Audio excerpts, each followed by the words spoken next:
the Carroll County Sheriff, Tobe Lesenby, and the Carroll County Prosecutor, Nick Cleveland. I'd like to remind everyone that this continues to be an active and ongoing investigation. At the conclusion of this press conference, we are going to answer a limited amount of questions out of respect to the investigation and the process that will follow today. We will not discuss evidence that is related to this investigation. On behalf of the Delphi Homicide Task Force, thank you all for your continued support. I would like to introduce you to our first speaker, Superintendent of the Indiana State Police, Doug Carter.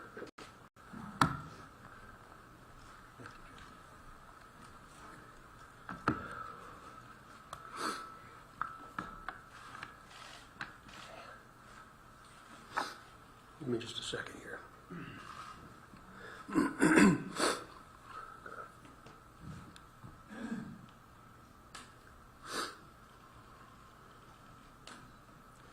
Seldom do I have prepared remarks, but today is different because I do not want there to be any confusion or ambiguity with what I will say. Today is not a day to celebrate, but the arrest of Richard M. Allen of Delphi on 2 counts of murder is sure a major step in leading to the conclusion of this long-term and complex investigation.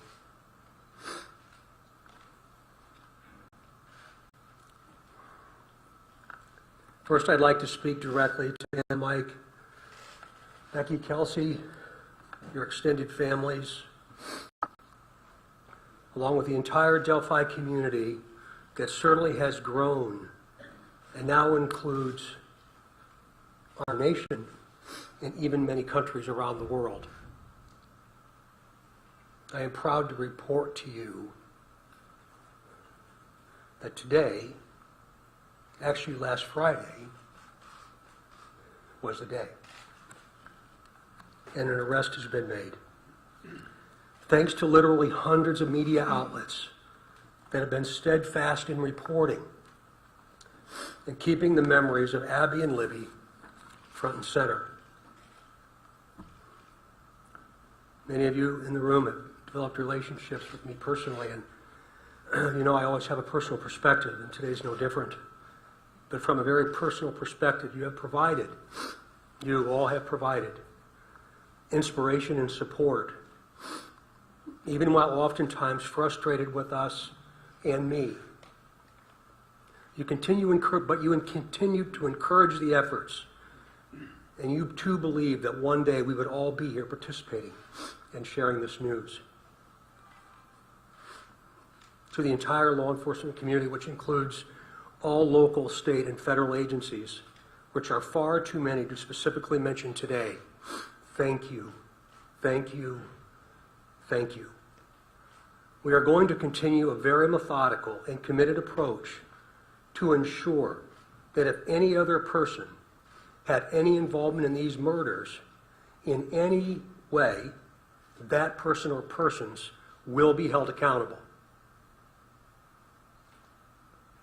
Since the murders of Abby and Libby, 2,086 days ago, the daily investigative team has worked tirelessly and is certainly worthy of mention today.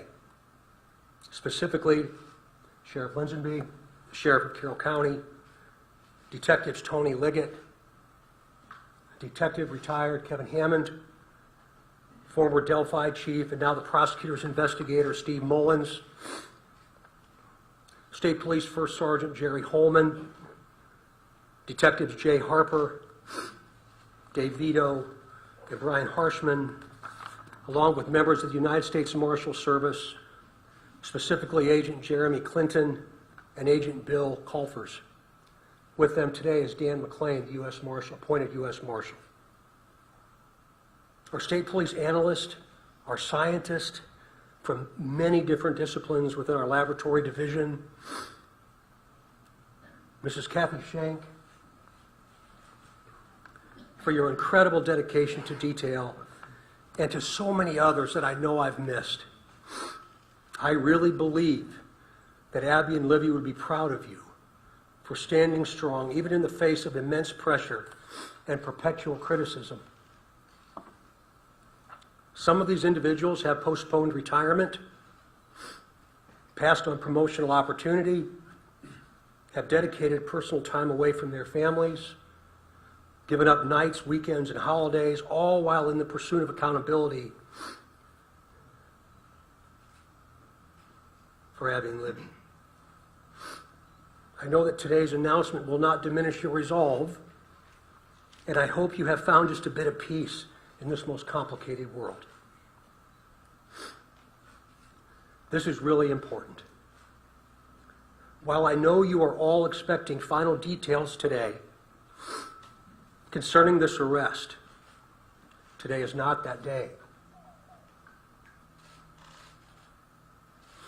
Today's not that day.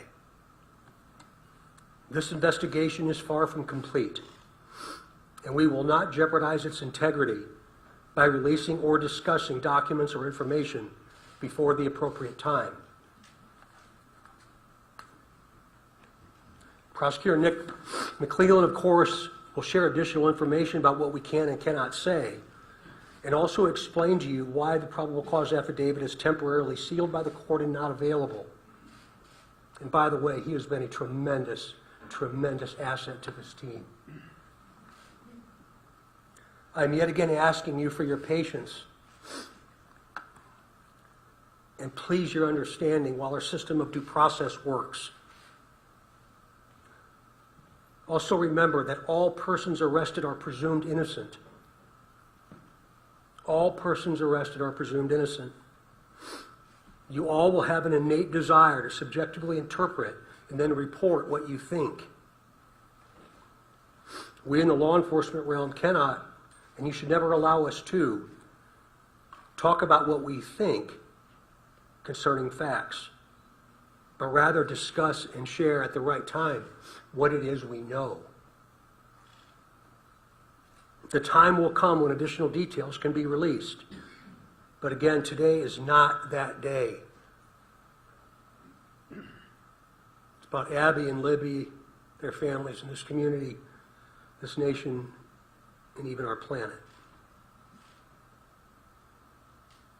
The prosecutor has been very clear with law enforcement about what his expectations are, about what can and cannot be released, shared, or discussed. So we will, of course, comply. If you choose to be critical of our silence, be critical of me, not the front line. These are the folks that have committed their entire lives to a successful conclusion. In other words, a guilty verdict.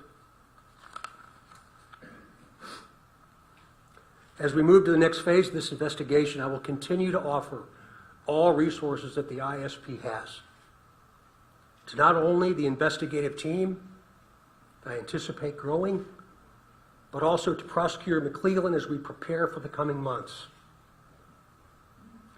Again, Nick has been very resolute and very clear, and I'm most grateful for his leadership. And it's going to be really important as we move forward. Please continue offering tips that you would like to share. The many avenues to report will remain open and will be available to all. Please continue doing that. In closing, I stand before you in this church and very place where we held our first briefing nearly 6 years ago, and just hours after the murders of Abby and Libby. Right here.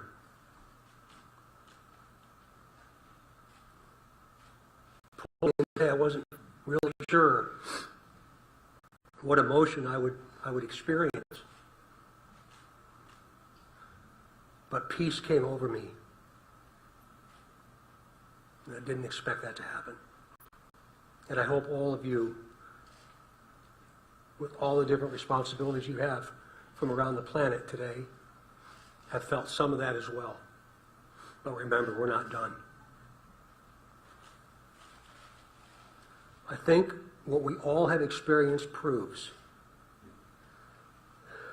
that together there is nothing we cannot do. But more importantly, giving of ourselves, all of us,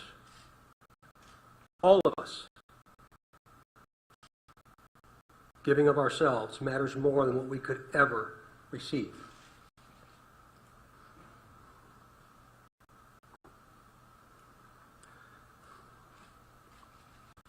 Abby and Libby, though in death, have had a profound effect on so many of us, on how we live, and as importantly, who we all should be.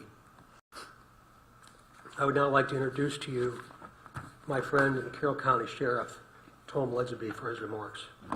Sheriff.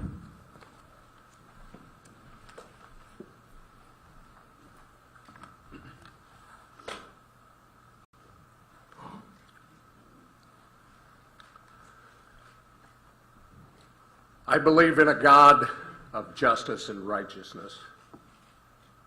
Today, I believe that same God has provided us with justice for Abby and Libby.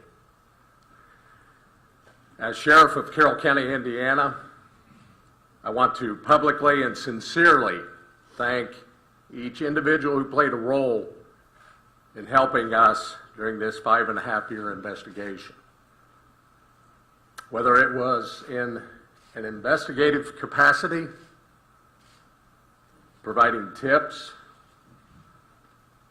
cards or letters of suggestions or encouragement, phone calls, and thousands of other countless ways of communicating.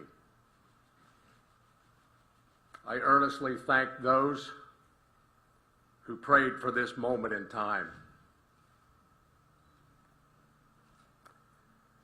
We now move forward through the Indiana criminal justice system, allowing the system to provide its due diligence and process in providing that justice which is owed Abby and Libby, their families, and this community. Thank you.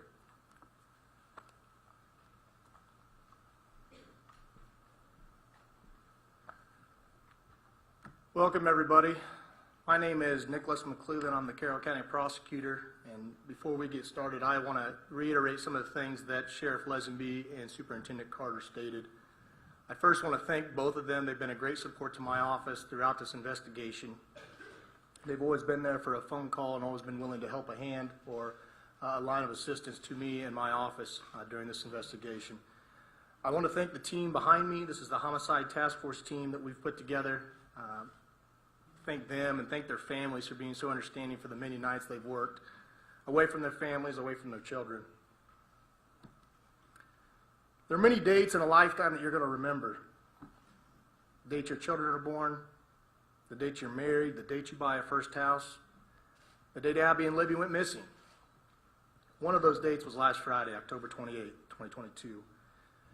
At that time, we had gathered evidence to formulate a PC that we submitted to the court, and the judge did find probable cause for an arrest of Richard Allen.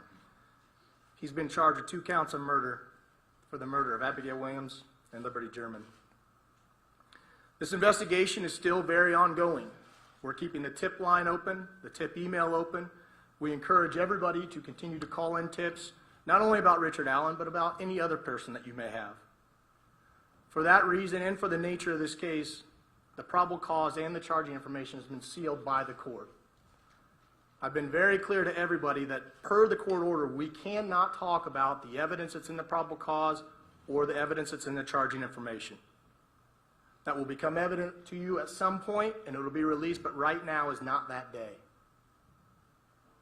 Today's about Abby and Libby, focusing on them. Mr. Allen has had his initial hearing. He's entered a preliminary plea of not guilty. The matter's been set for a pretrial on January 13th at 9 a.m., 2023, and a trial date of March 20th, 2023 at 9 a.m. He is presumed innocent. We will have an opportunity and day in court when we can present the evidence that we have against him. But until that day, he is presumed innocent.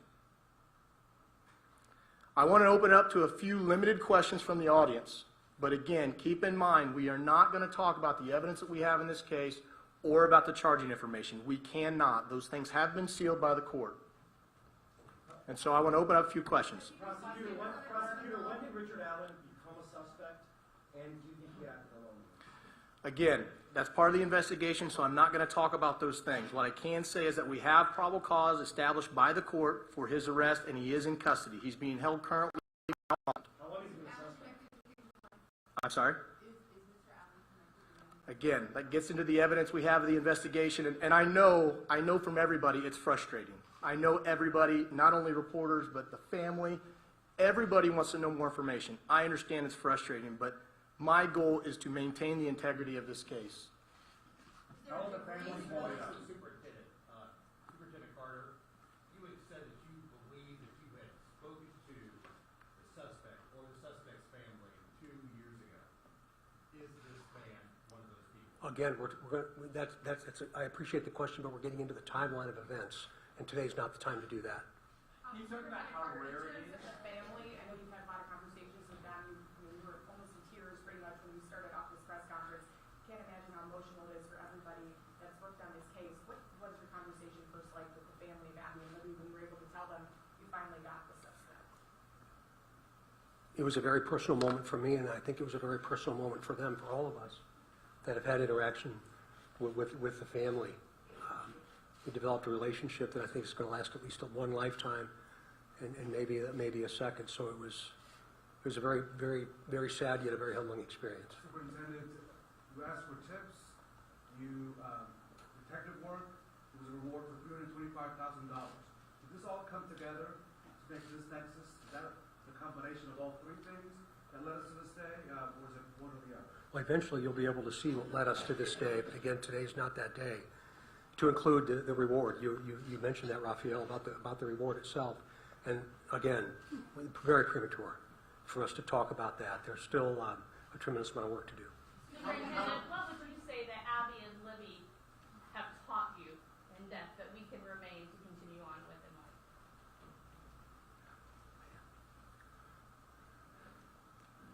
I think probably resilience and understanding the value of each and every day. That today was the day, but I didn't anticipate they ever thought today would be their day. And I feel like I've known them for a long time.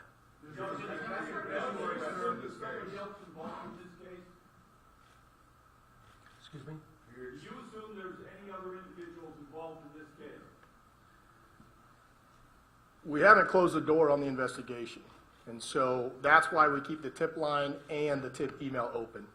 And so we're not presuming anything at this point, but we're going to continue to take tips, continue to take any information anybody has, and as we've done with all the information we've gathered, we're going to look at that and examine that and see where it leads us. Is Alan facing any other charges? You've asked the court, based on this investigation, that these documents should remain under public view. Can you explain, without getting into the details of what's in the documents, well, this is not regular. Usually a public hearing is held. We should be able to see all the documents, right? Sure. Sure. You made a decision. Can you explain your decision as to why you believe that over the next 30 days, no one in this room should have access to those records? Sure. It is unusual. We don't do it very often in all the cases that we handle here in Carroll County. We did it in this case because the investigation is still open. And while all cases are important, the nature of this case has some extra scrutiny with it. And so my office, felt it was important to seal those records. There will be a public hearing on whether or not those records are going to remain sealed or not. There'll be public notice for that hearing so that everyone can attend, but there will be a hearing to determine whether or not they're going to stay sealed. But for now, to me, it's about protecting the integrity of this case. I want to have an opportunity at some point to have an opportunity in court to explain the evidence and for that not to be tarnished or tainted or anything like that. Again, he's presumed innocent, and so it was important for me in this case to do that. Hold on just a minute. How do the clients fit into all this? We're not going to comment on that right now. As part of the investigation, again, we just encourage everybody to continue to call in tips if they have them about anybody, and we'll examine those tips. How does it feel for you guys to have searched nationwide for nearly 6 years, going all over the place, only to find your guy, down the street That's a hard question to answer. It's a mixed emotions. I've been watching the news all weekend like everybody else has, and I think a lot of the members of the public said it right. It's bittersweet. It's a step in the right direction. It's concerning that he's a local guy. So I think just different emotions. Again, this is a step in the right direction. This is the first step into getting into court and having a trial. And so, Has Mr. Allen been cooperative? All right. That concludes our press conference today. Shortly, I will be releasing a press release that will have his photo and a couple more details that'll also be here for handout. That'll also be on the Indiana State Police Lafayette Post Facebook page. Right after this press conference, I'm going to send it out. There's also hard documents in the back. Thank you all for taking the time to be here today, and be safe as you travel home.